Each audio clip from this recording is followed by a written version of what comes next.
It seems that the iPhone 8 already has carriers scrambling over how to sell it. Samsung seems to have a very cool idea of what it wants to do for standalone VR, and between Apple and Samsung, it seems that the mindshare is actually tipping over in Asia. I'm Jaime Rivera, and a quick little question. If I had to ask you what your dream job would be, what would it be? Leave us a comment down below. This is Pocketnow Daily.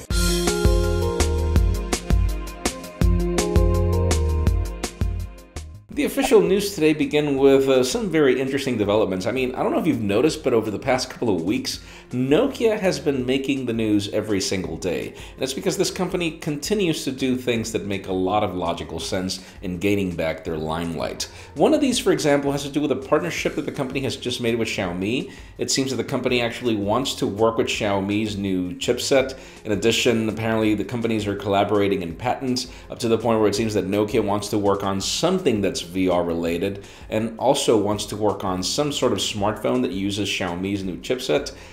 Definitely both companies are going to be on our radar more often going forward. Now, another company that's usually under the radar in the United States has just emerged, and that would be Meizu. The main reason why is because in Weibo, some images have just emerged of a dual-display smartphone.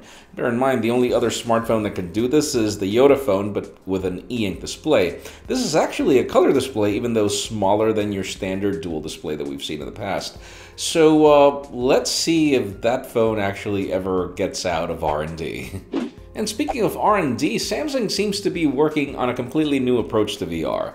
We heard that the company was definitely going to adopt Daydream and the whole standalone VR thing connected to your smartphone through the USB-C cable, but apparently the company wants to go beyond. It wants to create standalone VR with a VR headset that's its own thing. It's got its own processor, its own content, and apparently the company has already begun showcasing what we can expect.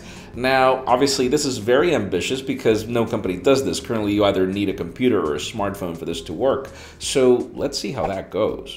And speaking of Samsung, Asia's top 1,000 brands information has just emerged, where we get to know which ones are the most popular. And believe it or not, it is no longer Apple, which is such an oddity because Apple is actually not an Asian brand, but still, it's one of the best-selling ones. And no, actually now it's Samsung in the top #1 spot, then we have Apple, and then we have Sony in third place. And we wonder why Sony is still there, given how the company has really pulled back in market appeal. And still, if I were to ask you, do you believe that these numbers are fair? Do you believe that Samsung should be at the top? We would love to know your opinion in the comments. And finally, the very interesting rumors today have to do with Apple, the iPhone 8, and its crazy price tag. Speculation has it that this phone is going to cost up to $1,000, and we also know that analysts believe that this phone is not going to be a crazy sell. It's going to sell well, but it's not going to break any Apple records. So apparently it's got US carriers and carriers from other countries scrambling over how to sell it, up to the point where we hear that these carriers might have to provide tons of subsidies or at least tons of discounts in order to make this smartphone appealing.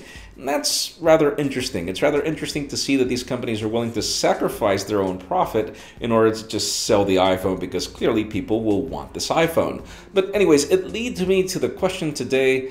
Do you believe that the iPhone 8 will not bring enough innovation to warrant $1,000? Because in my case, I do feel it does not bring enough innovation to cost so much money. But we would love to know what you think in the comments down below.